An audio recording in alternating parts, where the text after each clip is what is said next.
ព្រះសម្មាសម្ពុទ្ធបានសម្ដែងថា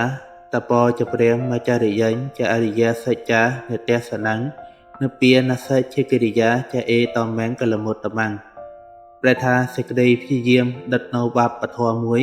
កិរិយាប្រព្រឹត្តនៅធម៌ដ៏ប្រសើរមួយកិរិយាឃើញនៅអរិយសច្ចៈទាំងឡាយមួយកិរិយាធ្វើឲ្យជាច្បាស់នៅព្រះនិព្វានមួយទាំង4នេះជាមង្គលដ៏ឧត្តមក្នុងសង្គមមនុស្សដែលពោរពេញទៅដោយការប្រកួតប្រជែងនិងអារម្មណ៍ចម្រុះការរស់នៅដោយសុចរិតនិងការអនុវត្តធម៌គឺជាផ្លូវដ៏ខ្ពង់ខ្ពស់នៃការរកសុភមង្គលពិតប្រាកដមនុស្សដែលមានសេចក្តីព្យាយាមដិតបំផ្លាញបាបធម៌គឺជាអ្នកដែលបានដើរទៅតាមផ្លូវនៃការបំផ្លាញកិលេសទាំង3នោះគឺលោភៈជាចិត្តចង់បានសាមភារៈអត់ព្រំដែនដោយមិនគិតពិសិដ្ឋនិងផលប៉ះពាល់ដល់អ្នកដទៃវាជាចំណង់ចំណូលចិត្តលើទ្រព្យសម្បត្តិដែលអាចនាំឲ្យមនុស្សប្រព្រឹត្តអំពើអាក្រក់ដើម្បីសម្រេចបំណងខ្លួនទោសៈជាចិត្តស្អប់ខ្ពើមក្រោធខឹងដែលនាំឲ្យមានអំពើបំពាននិងការបង្កទុក្ខដល់សង្គមវាជាចិត្តដែលបង្ហាញពីភាពមិនអត់ធ្មត់និងអាក្រក់ចំពោះអ្នកដទៃមោហៈជាចិត្តងងឹតវង្វេងដែលបណ្ដោយឲ្យមនុស្សប្រព្រឹត្តអំពើអាក្រក់ដូចជាការលួចការកុហកការកាប់សម្លាប់វាជាចិត្តដែលខ្វះការយល់ដឹងនិងបញ្ញាការប្រព្រឹត្តតបៈធម៌គឺជាការព្យាយាមដិតបំផ្លាញកិលេសទាំងនេះ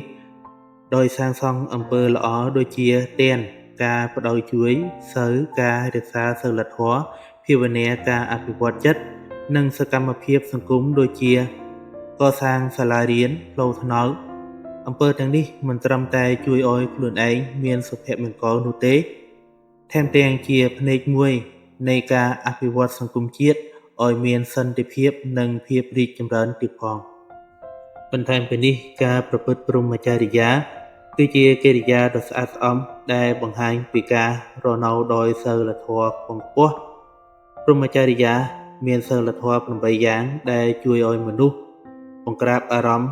និងអនុវត្តជីវិតដោយសុចរិតទី1មិនសម្រាប់ជីវិតសត្វទី2មិនលួចប្លន់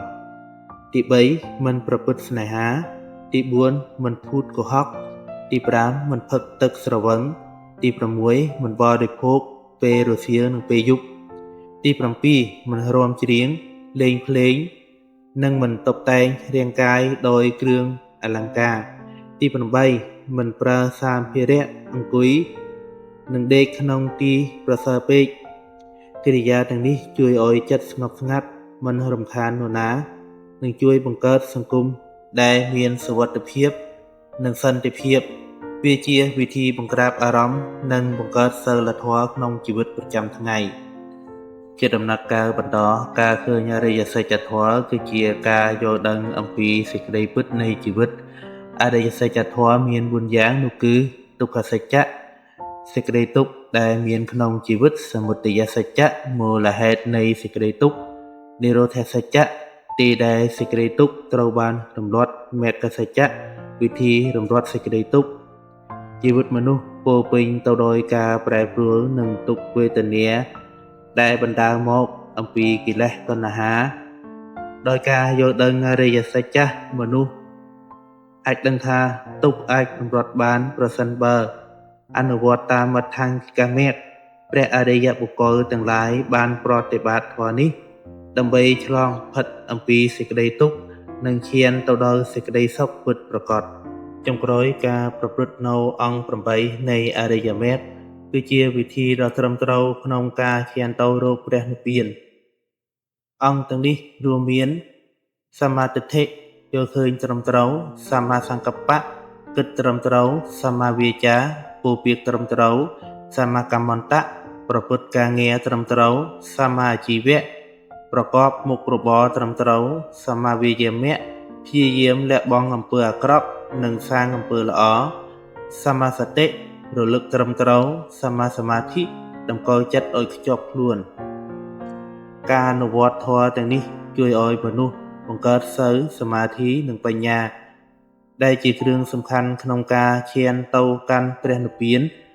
ព្រះនិព្វានគឺជាគោលដៅចុងក្រោយនៃជីវិតដែលមនុស្សអាចសម្រេចបានដោយការប្រព្រឹត្តធម៌យ៉ាងត្រឹមត្រូវនិងកំពុងខ្ពស់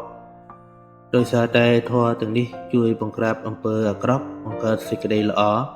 និងសន្តិភាពក្នុងខ្លួនឯងនិងសង្គមជាតិការប្រតិបត្តិធម៌ទាំងនេះគឺជាមង្គលដ៏ឧត្តមដែលគួរឲ្យគ្រប់គ្នាអនុវត្តសូមអរគុណអ្នកទាំងអស់គ្នាដែលចំណាយពេលវេលាយ៉ាងវិសេសសម្រាប់តាមដានស្ដាប់សង្ឃឹមថានឹងជួបអ្នកទាំងអស់គ្នាក្នុងវីដេអូបន្តសូមជូនពរអ្នកទាំងអស់គ្នាបាននូវពរទាំងឡាយ4ប្រការនោះគឺអាយុវណ្ណៈសុខៈពលៈជម្រាបលាអ្នកទាំងអស់គ្នា